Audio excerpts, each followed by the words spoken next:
What famous woman is the only woman to appear on a U.S. currency note? Why do Canadians love Star Trek so much? This is totally useless information with Nick and Roy. Listen, laugh, and learn. Hi, I'm Nick. And I'm Roy. And we scoured the internet this week to find these facts for you. We'll also answer your mailbag questions, and in news from around the world, the king, his teddy, and his toilet seat. Totally useless information. It's everything you never needed to know. Einstein was a moron. Newton was a jerk. E equals nothing. It's science, science, science. We have brought back a very important guest because he can tell us stories about the weather, because everyone talks about the weather. When you're at an plus, we've gotten so much response from our audience in our first interview with Dave. And honestly, I thought it was one of the best interviews that we've ever done, because most of the time we have guests that don't know what they're talking about. But in this case, we have Dave Phillips, who has 50 years experience in climatology. Yes, he's only 55. He started when he was 5. No, but he has 50 years experience. And this is the type of guest that I think is wonderful, because we're asking him questions from all over the board as far as environmental and climatology. And he's the man to go to. And Nick, you can go through the awards that he's won. I mean, it's amazing. And I will. And Dave, thanks, and welcome back to the show. Thanks for coming back. Well, thank you. Roy could be my agent, a 10%er for me. Wow. Weather is really a really popular topic. So we thought, let's bring Dave Phillips back on and talk about, last time we talked about weather myths. Now, Dave, how many weather stories would you estimate that you've compiled over your 50 years plus? Well, I would say at least 30,000 plus. Some of them are real head shakers and clear your hair. Others are saying, wow, I knew tornadoes did that. And here's another example of it. People send me stories. I have to verify them. We have over 8 billion records in our archives with Environment Canada. So I can check to see whether a storm did occur on that occasion. But hey, I think it's very, to me, it's entertaining. I think I learn a lot. I love to look at stories from the past, and really, gee, wow, I've been invited to more wine and cheese parties to regale people about the weather history of our past. And you know, we want to hear about stories not in Toronto or Ottawa or Washington. We want to hear about it from our own hometown and how we have seen and we've survived. I got a couple that I'd love to share with you. Sure. I mean, hard to break down only 3 or 4 of a list of 30,000, but we have time. We have lots of time. We'll use this. Okay. I mean, we can set up a cot. We're ready to go. No, you can start with one of your favorite. Like if someone came to you and said, hey, what's the most favorite weather story you love to tell? All time, all time. I mean, we are in Canada. We are the snowiest country in the world. No question about it. We're the second coldest, but we're the snowiest. And our average precipitation for the year, 39% of it is snow. The world's average is 6%. So there are many people in the world have never even made a snowball, but every Canadian has. But one of my favorite stories is the snowiest day in Canadian history. Now, right now, the record is about 145 centimeters or 57 inches of snow that fell in February in a place in British Columbia, Tatsik Lake, 145 centimeters. But before that was back in 1999. But before that, the all-time record was less. It was about 112 centimeters or 44 inches of snow. And it fell in a place in southwestern Alberta in the sort of Waterton Lakes National Parks area. But it was the date it occurred that is most spectacular. 1963, June 29th. 2 days before Canada Day came the heaviest snowfall in Canadian history. And I said, I'd love to have been there to watch Americans wake up to find snow to the tip of their tent poles, wondering why they didn't go to Mount Rushmore for their summer holidays. There it is. In the middle of summer, we got what we're famous for is all the snow. And so that was, and again, it's the fact that you get warm air and moist air, but cool enough to cause snow, and you get a big dump of snow. But here's why. You said it was 1963. I know exactly why. 1963, Roy was born and I was born in 1963, and that's why it snowed in June. That was. But I have another snow kind of survival story that is kind of neat. Okay. There was a farmer, a hog farmer northeast of Edmonton, who lost a market-sized hog during a blizzard back in 1956. So he couldn't find the hog. The hog just went and just disappeared. Well, 3 months later, the farmer was digging around where he thought the hog trough was, and he noticed the snow moving. And so he dug down deeper, and out came the pig. It had been hibernating there for 3 months, 93 days. Now, it had weighed 243 pounds on entering the snowbank, but it now weighed about 75 pounds. But when it got up, it kind of, staggered a bit and then walked to the pig shed like nothing had happened. Wow. Now, Dave, can you please tell us exactly where that was? Because Nick and I can make a fortune bringing fat people, excuse me, I don't want to say the word fat people, rotund people, husky people. We can bring them up there, put them in the snow, come back 3 months later, and they'll have lost all their weight. And then ask for bacon and eggs for breakfast. Exactly. Now, one of the many accolades and awards that Dave has won, including the Order of Canada, that must have been a really high honor, because I think that is the highest civilian honor that one can receive in Canada. Is that correct? Well, I think it is. I was very, really overcome with pride and thinking of all of if just a government employee who loves weather and puts things together to entertain and educate Canadians can get an award like that, well, it's available to anybody in Canada. So I felt very honored. It was about year 2000. It was by Adrian Clarkson, who was the Governor General at that time.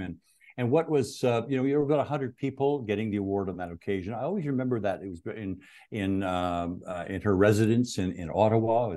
As I was walking up to her to pin the medal on you, and I thought, well, what is she going to say? And she's going to say, oh, you must be very proud of yourself. So she said, I believe everything you say. And I thought, and so I said, oh, I fooled another one. I shouldn't have said that, but it was just a wonderful moment. Oh, Dave, if you go to Nick's house, Nick keeps all his important awards up. Like, for instance, in his award thing is the star that he got in kindergarten. The teacher's star. Yeah. Okay, so and Roy, you can attest to this, because Roy and I have been friends for 40 plus years. Heaven only knows why or how, but we are nonetheless. So yeah.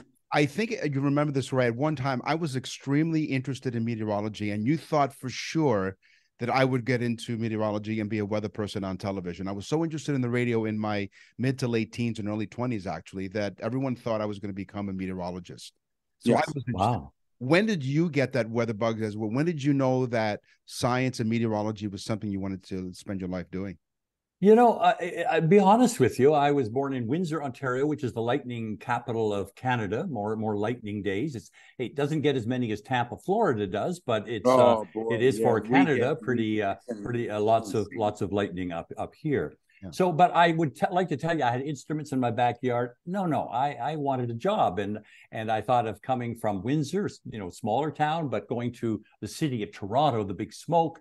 I thought, so I had an offer from Environment Canada, and so I took it. And 50 years now, I had 2 jobs in my lifetime. I was a room service at the Banff Springs Hotel, and then I've been a climatologist for 50 years. So I always felt I had something to fall back on if the weather business got a little rough.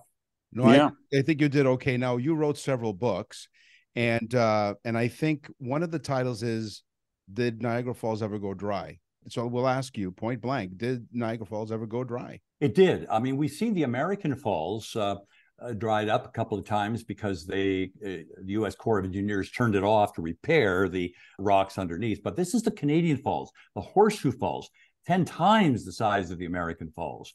And back in 1848, on the last days of March, people in Niagara Falls woke up. And it wasn't from the roar of the falls, it was the silence of the falls. Oh. The falls had turned off.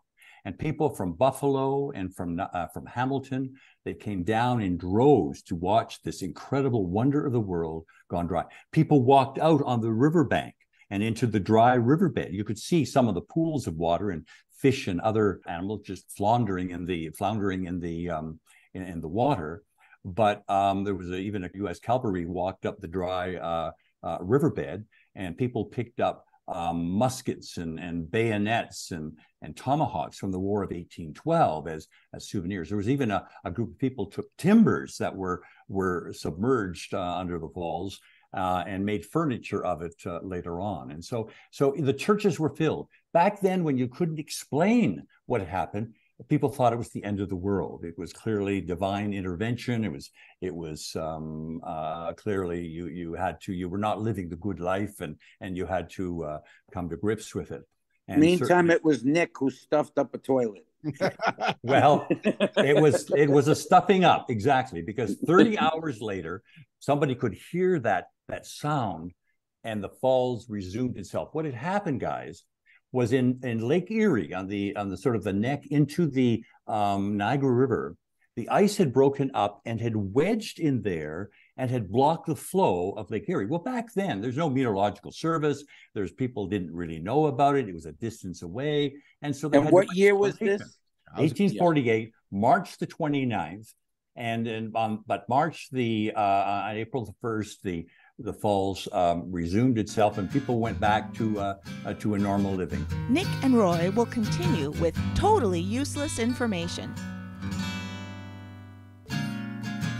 We're back with totally useless information with Nick and Roy. Listen, laugh, and learn.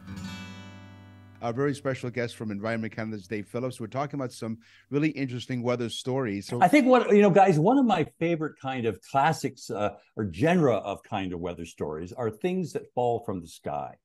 And I think it's sort of interesting. I've had stories of fish falling from the sky and birds and that. And we have lizards down That's here. right, exactly. Yeah. I've heard of that in Florida.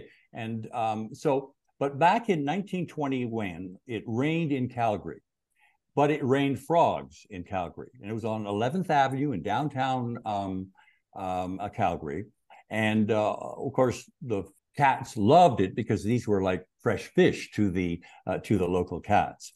And nobody was an eyewitness to it, so they wondered how it occurred. But what we determined, it was some kind of a dust devil, a whirlwind, a water spout, some kind of a wind event, maybe a tornadic event, that picked up these creatures from a wetland and would carry them over. And then when the winds died down, it just dropped these creatures on the streets of Calgary back then. So these things happen, and they've occurred. I remember one other story I thought that was really fascinating was in Elgin, Manitoba, back in 1932. There were a flock of geese flying over this little town. And this was in April. And what happened, they were hit by a lightning bolt. The lightning bolt hit them, and 52 wild geese fell to the ground.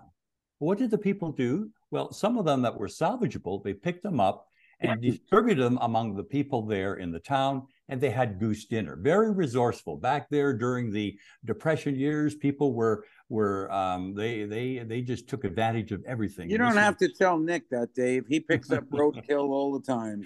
Okay. It's interesting you say that because Dave, because I was going to say jokingly, well, did they have like goose dinner? But they did. They did. Yeah. Because but see, Dave thinks everything's attributed to the weather, Nick.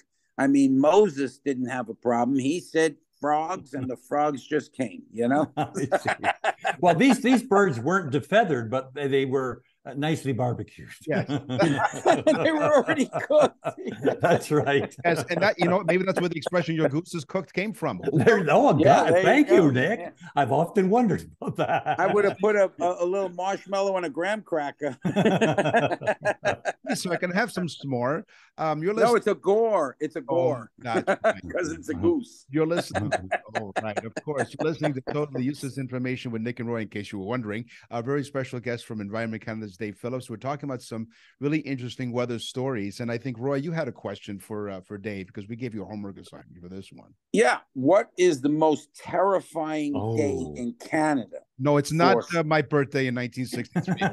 I beat you to it, Roy. It's not that day. It was the day that Nick came back to Canada from the States. It's another one of sort of ancient times. 1819, I think, qualifies as the most terrifying day.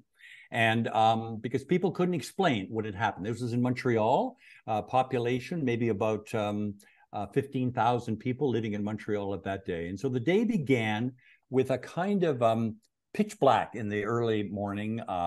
And I'm sorry, by noon, it was just as dark as it would be at midnight. And of course, we've seen those lately with fires and smoke from distant forest fires. And this was very, very dark. People lit candles, and offices had to have lighting to see. And there was a soapy, sudsy kind of rain that fell at this time that had kind of a sooty dirtiness to it that people thought was kind of unusual.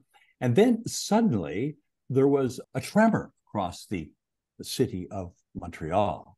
So this darkness, and then this soapy, sudsy rain, and then a tremor that the ground shook, and people were headed to the church, to the Notre Dame church in downtown Montreal. And there were almost 900,000 people had assembled there. And then all of a sudden, a thunderstorm occurred. This was November. Thunder, it can occur every month, but it's not often there in November. And lightning started the church on fire. And then an hour later, a lightning bolt, the biggest ever described, hit the spire on the church, and the iron cross melted and fell to the ground. People thought the world was coming to an end. They could not explain these 3 or 4 unrelated things, but they all could be explained. First of all, it was the darkness, was forest fires that occurred in northern Quebec. We've seen that this year, and in other parts of Canada, and the smoke came in and just darkened the skies. We saw the soapy sudsy, it's full of ash and cinders and that kind of thing. And when it rained, it happened to rain, it would take that impurities and bring it to the ground. Montreal is in an earthquake zone, and so having an earthquake occurred, it wasn't a big one, but it was enough to shake everybody. And then to have this incredible lightning event, which again occurs, but this fact that it hit the church where everybody was assembled and hit the spire and knocked it down, people really, truly thought they were not living the good life. That's a really good explanation, Dave, but I have to stop you for 1 second and you see if my explanation might be better. Okay. God woke up that morning and said, I am so bored. I'm going to mess with Montreal. I am sure that was thought of there back then, Roy. Let's People shake used things that up. as a real explanation for this most terrifying day in Canadian history. Yeah, and it worked. I think it worked really well, if it has me. Yeah, but think about it. How perfect was that? You scare the living hell out of people. They all run to church, and then you blow the church up. I mean, that's really scary. There's a Hollywood plot, huh? Yeah, right. So, Dave, as we leave you today, boy, we can go on and on. I think we're going to commission you to another episode at some point down the line. We really enjoyed our time with the previous episode, and even in fact, Dave, would you take Nick's place? No, no, I'm not as quick as Nick. I think guys really impressed me. This is not scripted. This is you guys coming up with this on words that somebody talks about. I think that all the writing is here, guys. Well, thank you. But we're so useless, Dave. Yeah. We have, Yeah, we're making a living out of it. But yeah, and everyone's talking about artificial intelligence, and I have to make this declaration because I have to once a show. Everyone is talking about artificial intelligence. In fact, some podcasters are actually using artificial intelligence, AI, to write their show. We can guarantee that this show is 100% artificially intelligent free. We have a new term. It's called AS, which is artificially stupid. No, the stupidity is real. But use this information. Dave, you wrote a Canadian weather trivia calendar. Is that still available by chance? No, it went for 33 years. It was the most popular calendar sold in Canada. Even outsold the Playboy calendar, which shows you what our priorities are in this country. Yeah, those not naked in clouds. this house, Dave. Not in this house. Right. Boy, pictures of naked clouds, man. Look out. This month? Boy, that was really cumulus, if you know what I mean. That's a problem too, Dave, because the tornado and the hurricane is coming, and you're just sitting there staring at the calendar. Oh, I should be Miss heading June. for the basement. Miss June, can you help me through this tornado? Although you're right, Dave, it'll give you something to read while you're in the basement. Or in the bathroom. In the bathroom. But I'm sure you check out any of Dave's bestsellers. The Day Niagara Falls Ran Dry and Blame It on the Weather, among other things. So Dave Phillips from Environment Canada. You can check him out. Google him, and you'll find all kinds of interesting information about this. And Dave, I got to tell you, we've had some amazing guests. We've had a guy that was living underwater for 100 days. He's a scientist. Wow. And he actually did a show with us while he was underwater, which is just so cool. And we asked him, could you describe it? Actually, it's a pod that you got to rent out like a hotel. He says it's not the 5-star hotel. So I basically said to him, so what you're telling us, doctor, is that it's a dive. But we've had some really interesting guests. And I have to say, we ask the guests questions and so on and so, but you are the most knowledgeable person I think that we've ever had on the show, and that scares me because we're totally useless. Well, Dave, it's been an absolute joy to spend more time with you. Thank you so much for your time. We really Nick, can I stop you for a second, Nick? Why stop now, Roy? we want to thank you, and you know what? You still are a teacher, even though you didn't go into that at full time. But I think you've enlightened us, even though we call it useless information. I think it was really interesting and intriguing stories.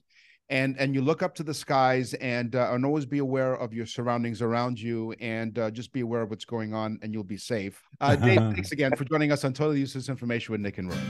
Thank you guys so much. Nick and Roy will continue with Totally Useless Information. We're back with Totally Useless Information with Nick and Roy. Listen, laugh, and learn.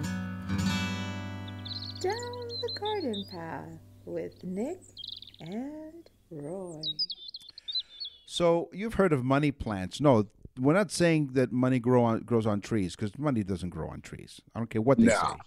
No. These are money plants, and 5 leaves on each branch of the money plant represent the 5 elements of feng shui. Metal, wood, water, fire, and earth. Money plants are known to bring good luck and prosperity to the home. Not only are they pleasing to the eyes, but they also spread positivity into place. Oh, wow. Yeah. Chinese feng shui. Chinese medicine, too. Earth, wind, and fire. That's a great group. Earth, wind, and fire. They're very good. Yeah. I remember. I was listening to them once in September. I do remember. Next time you stick a French fry in your face, Nick. Yeah. Do you do that? Last I checked, yes. French fries, Nick? Yeah, they taste better that way. Yeah. You like potato chips? Are you a big potato person? As a matter of fact, just before we started this recording session, I had a nice, wonderful a dollop of mashed potatoes. The Yukon. I like potatoes. Yukon Golds. They are delicious. Yeah. I love a good potato and steak. But next time you eat potatoes, you say to yourself, where did the potato come from? The potato farmer? I guess, Nick. Idaho. Alaska. You know what? Let's do that again. Okay. So you're just going to throw states out there? Okay, hold on. So we're going to pull back the curtain. We're going to redo that. Okay. So you're going to ask me, do you know where? Okay, Roy? Okay. So this is not an edit that was left in. This is intentionally redoing this for the audience. We're taking a little peek behind the curtain. In 3, 2. What do you want me to ask you? Well, where the potatoes come from. Oh, okay. Here we go again. Where did potatoes come from, Nick? Idaho. Alaska. See, to the audience members who are still sticking around, aren't you glad you did? Oh, my God. I wish the hook would come out. It's like vaudeville. Okay. Potatoes come 7. They date back so far. They realize from finding these artifacts. Okay. 7,000 years from Peru. Peru. The oldest potatoes have been found in Peru 7,000 years ago. Wow. And that's nowhere near Idaho. No, absolutely not. But they asked some of the people in Peru 7,000 years ago, and they said, we prefer McDonald's fries. They were loving it way back when. There you go. Now, of all the trees that we've seen around, you have trees down in Florida. We have trees up here in Canada. We have all kinds of beautiful trees, evergreens, all kinds of wonderful cedars up here. You have mainly palm trees in Florida, I would say? No, I see that's a big misconception. It Palm is. trees are not indigenous to Florida. They were brought here by the Spanish. Oh. They are not indigenous to the state of Florida. The pine tree, because we have many pine barrens, the pine tree is the actual tree of Florida. So you see, I just learned something. Listen, laugh, and learn. I just learned something on this show. Sure. We have a lot of black oaks and palm trees are growing all over the place. Now we have so many different varieties now. Yeah. But the pine tree is the official tree of Florida. I don't know if it's the official tree, but it is the indigenous tree of Florida. That would be a great trivia question, a great trick trivia question. What is indigenous to the state of Florida? They'll say the palm tree. Wrong. You don't win the car. The pawn shop. The pawn shop. That's right. That's right. And grab your roots in there. Okay. Earth is 4 point. Stick your root. That's right. Stick your root in there and like it. Earth is about 4.5 billion years old, last we checked, and plants may have colonized land as recently as 470 million years ago. Did you actually witness this, Nick? No, I didn't, because I was 471 million years old. Which most likely mosses and liverworts. Have you ever had a liverwort? Not that I tell people about. That's right. That's where you get the scuttlebutt from. Anyway, without deep roots, the vascular plants followed around 420 million years ago. But even for tens and millions of years after that, no plants grew more than about 3 feet off of the ground. So therefore, trees were not around for about 90% of the Earth's history. Oh, wow. See, that's very interesting. Sure. We spoke about the strawberry. Oh, yeah. Having the seeds on the outside. It's the only fruit that bears their seed on the outside of the plant. If you ever look at a strawberry, it has all those little pricky things on it, so to speak, of the strawberry. Ooh. And so that led me to, after eating one of those THC gummies, I said, wow, how many?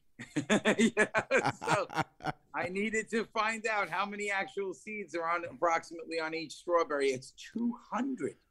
200 seeds. You know what? I don't doubt it at all, because every time I eat a strawberry, a couple of them get stuck in my teeth. I tried to count them, but I just kept eating them. So. That's right. You could always count it the next day, I guess. Yes.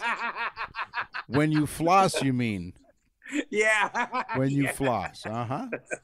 That's exactly what I meant. Exactly. The bark of the white willow contains salicin, which is a chemical similar to acetylsalicylic, ASA, which is aspirin.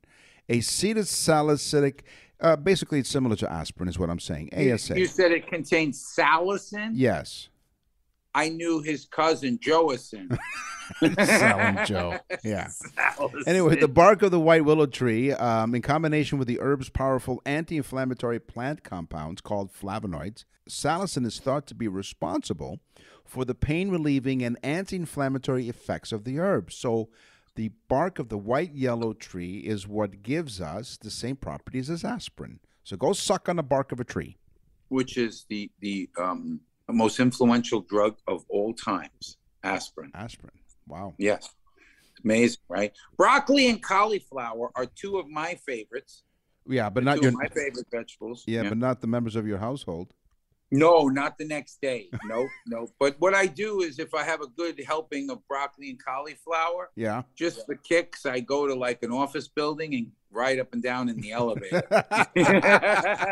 Not as funny for them, but yes, they are the only vegetables, folks, that are classified as not only vegetables, they're classified as flowers. Really? Thus the name cauliflower. Oh, right, of course, yes. And it's cauliflower, but cauliflower. Right. And broccoli they come in florets, right? So like flowers of broccoli. Florets, right? They are flowers. Very good. Mm-hmm. Boy, you're just Cool. you're full of great, useful information today. Not useful. Yeah, it's kind of what I do. Yeah, that's right. But I'm not at the pawn shop. I'm spewing all this stuff. That's right, exactly. Hey, brother plant. Plants can actually recognize their siblings and give them preferential treatment, competing less for valuable resources like root space when surrounded by plants that are strangers. So could you imagine? Plants recognize that their other plants are part of the same family, siblings as it were, and so they give them preferential treatment. So there's no sibling rivalry there. That's wild, huh? Yeah, it's crazy. In the show coming up, I'm going to talk about, when we talk about animals, I'm going to talk about dolphins. Dolphins actually give each other names. They do. Yes, and they know their names. All right. So it's amazing. I'm going to discuss the science behind it. Nick and I can see each other. You guys can't. Nick, do you know what that is? That to me looks like a wishbone. It is. It is a wishbone from a fowl. Okay.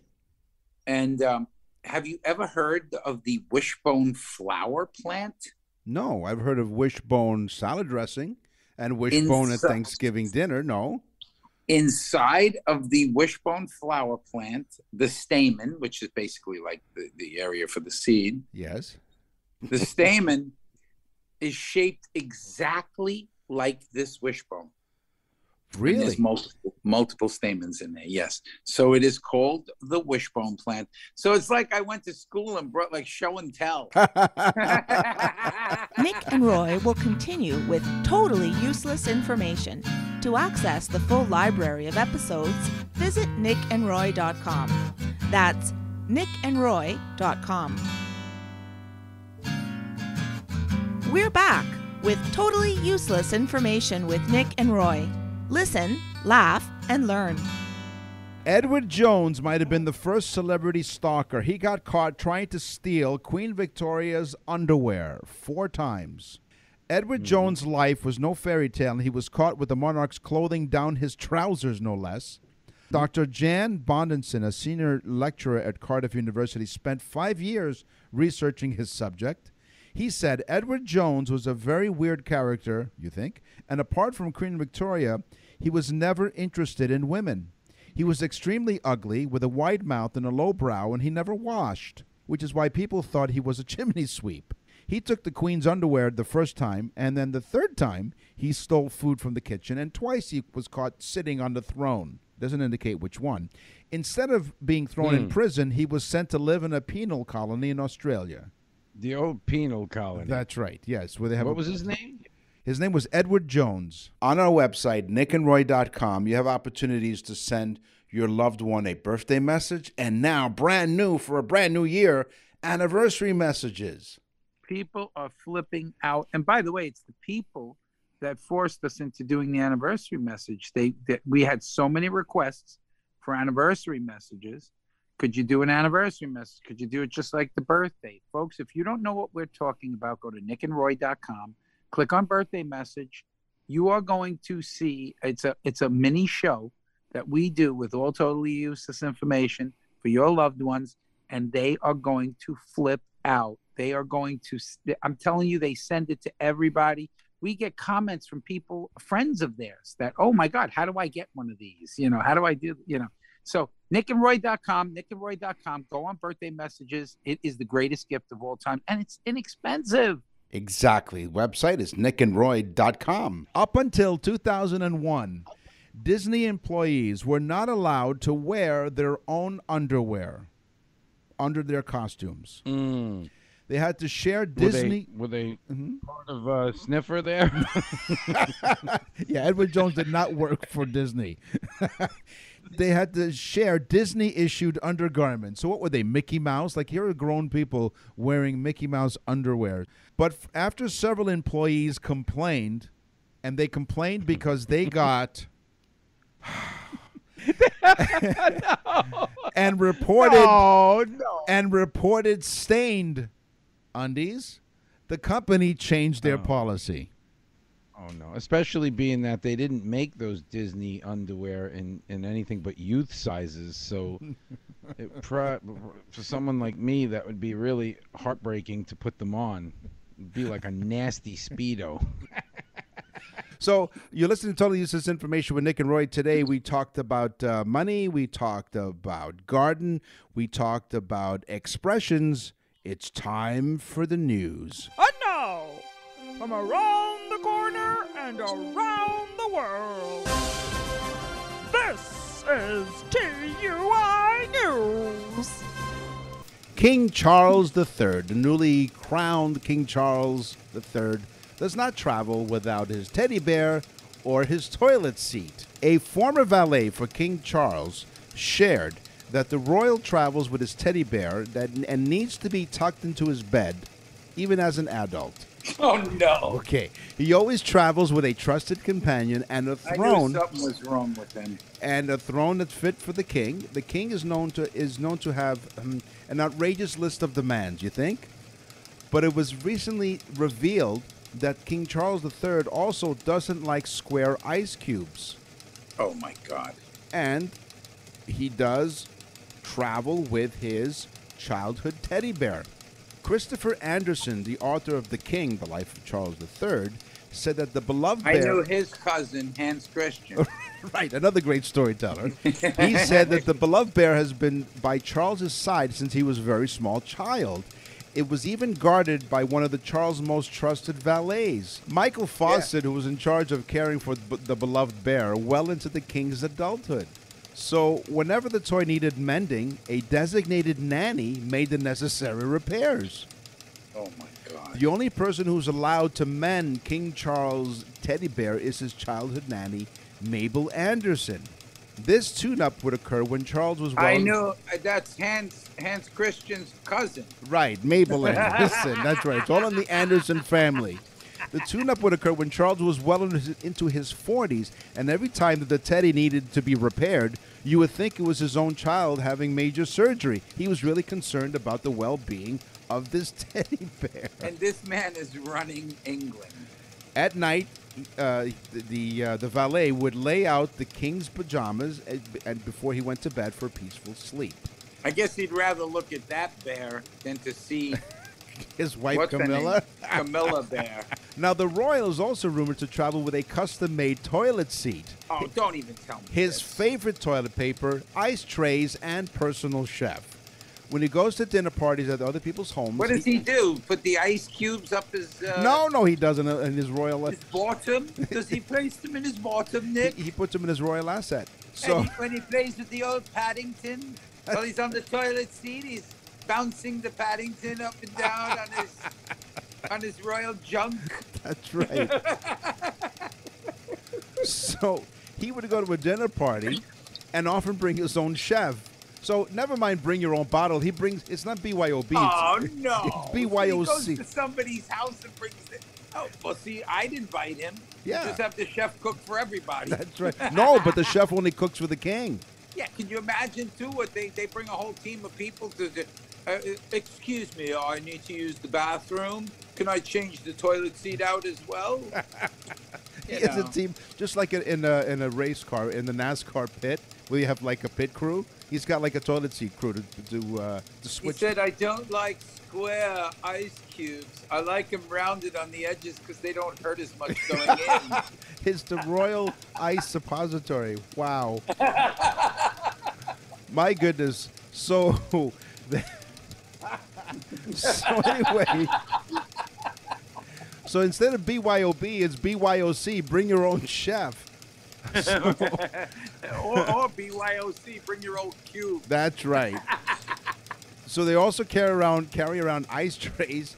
They've brought them wherever he goes because he doesn't like the clinking sound that square cubes make. Oh my! Could you imagine? Anyway, he's been waiting for 7 decades. But he can really associate with the normal people, right? Yeah. Oh, 100%.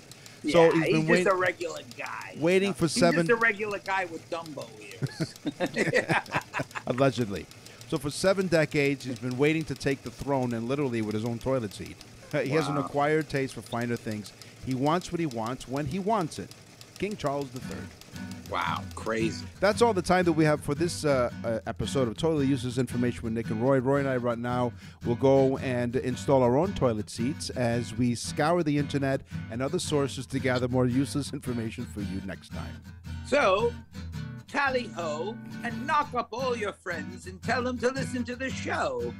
Did you say knock up all your friends? What? No. Knock up means to call. Oh, okay. Well, knock up. That call is to knock somebody up. Yes, so tell the people what they need to do. They need to go to nickandroy.com. That they need to do. They need to click on birthdays, too. Guys, get the birthday for your friends. It is so cool. It is really, really the most unique gift ever. And it's inexpensive. So jump on nickandroy.com. I'm Nick. And I'm Roy. Thanks for listening. Totally Useless Information with Nick and Roy is a production of nickandroy.com. Visit nickandroy.com to access the full library of episodes or wherever you get your podcasts.